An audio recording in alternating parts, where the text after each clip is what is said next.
Hi friends! Now that we're done with the wedding content, I'll get back to making my usual lifestyle videos for you guys. First, let's catch up for a bit. Married life has been very sweet so far. Of course, we're not perfect, but I appreciate John so much for truly being the best husband I could ever ask for. Work-wise, I've been designing a devotional journal for you, based on the Abundant Life guided meditations. It's going to include 30 weeks worth of devotionals, art therapy, gratitude journaling, and everything in between. It's the book I've always wanted to have for myself, but could never find on the shelves. You can actually go see the logo drafts and cover design on the Hygge Shop's blog post, linked in my description. Besides our marriage doing well, and work going steady, I'll be honest. Overall, I've been in a bit of a lull after the wedding. My creative juices completely took a dive, and suddenly I found myself without any ideas or messages to share with you guys. I get this way sometimes. I think everyone does. I begin losing motivation. The things that used to excite me suddenly don't bring me as much joy anymore. I get brain fog and forget obvious things, and I start sleeping in because I dread the day's monotonous work. It's definitely not lost on me that I was experiencing an onset of some sort of depression. Do you have those symptoms from time to time too? I could only imagine how detrimental this year had been on our mental health so far. There seemed to be a disaster around every turn. The skies have barely recovered from the recent fires. You could still see the haziness from the lingering smoke. So, as much as I am grateful for my family's health and stability, I can't deny that the twists and turns of 2020 have also taken a toll on me. Yet, on the outside, it looks as though everything is thriving just fine. Hey!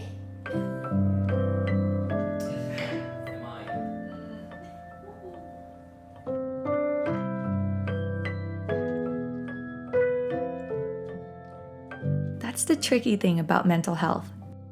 You truly can't judge a book by its cover. Your front yard might be blooming and thriving to the point where everyone who passes by admires how luscious it is. But in your backyard, some plants are wilting, even rotting. And you don't know what you could have done differently to prevent this from happening. But now you find yourself feeling guilty for this half-dead and half-thriving garden. That's what depression could feel like sometimes. You could have everything to be grateful for, and you are grateful for them. But deep inside, you feel like you lack what it takes to truly enjoy these blessings.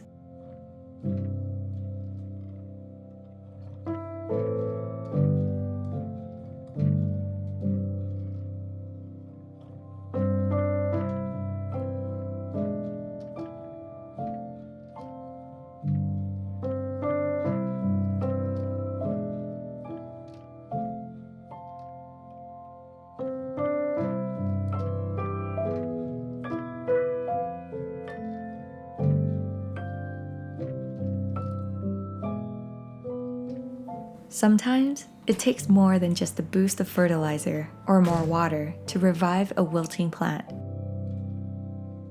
Sometimes, you just have to let it go through its life cycle, experience the drought, feel everything that needs to be felt, and then start over when you're ready.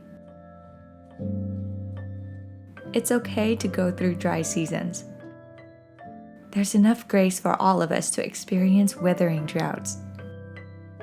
You're not falling behind anyone because you're going at a pace designed specifically for you. You are already good enough. There's nothing else to prove. You are worthy, heard, and loved just because of your mere existence. And nothing can ever take that away from you. Not even a long, dreary, tough season of spiritual and emotional stagnance.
Despite the harsh drought, I carried on, living these past 2 weeks almost on autopilot, doing all that I'm supposed to, but lacking the soul behind it.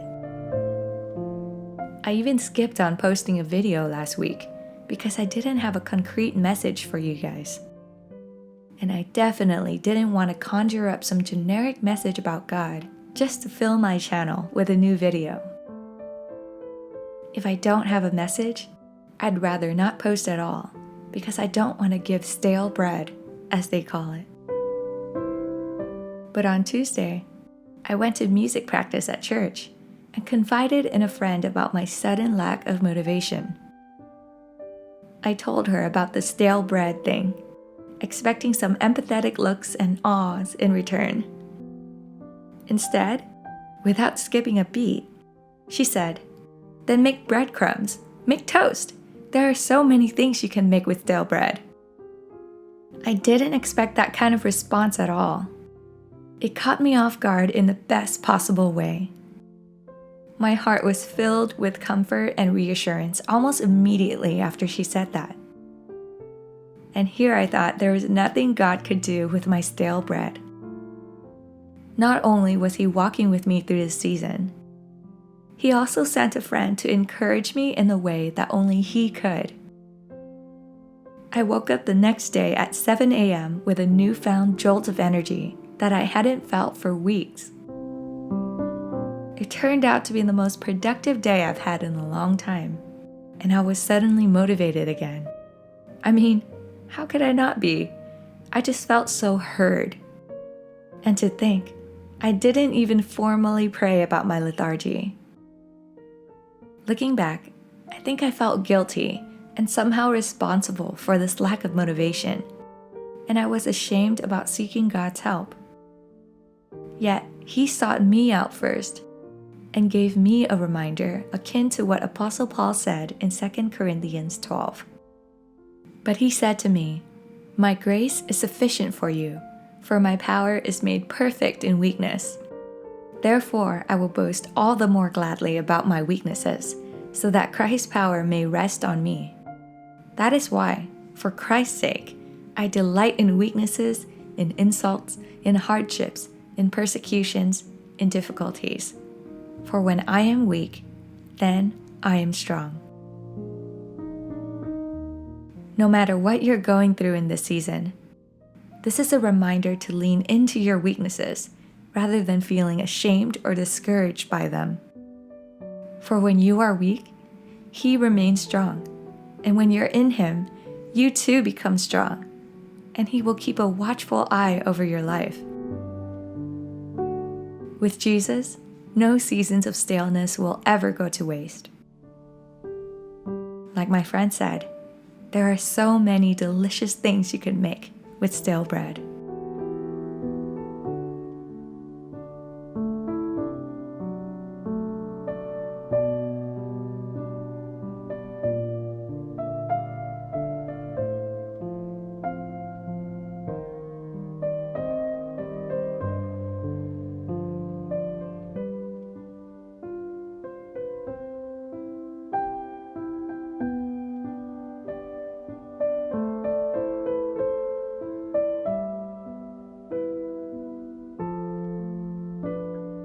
When I find myself lacking motivation, it's the little helpful tools that make daily tasks just a little bit easier to tackle.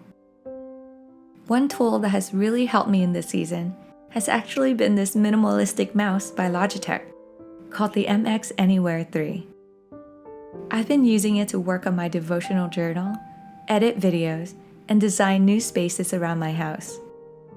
Because it's so comfortable and portable, I don't have to be confined in my office.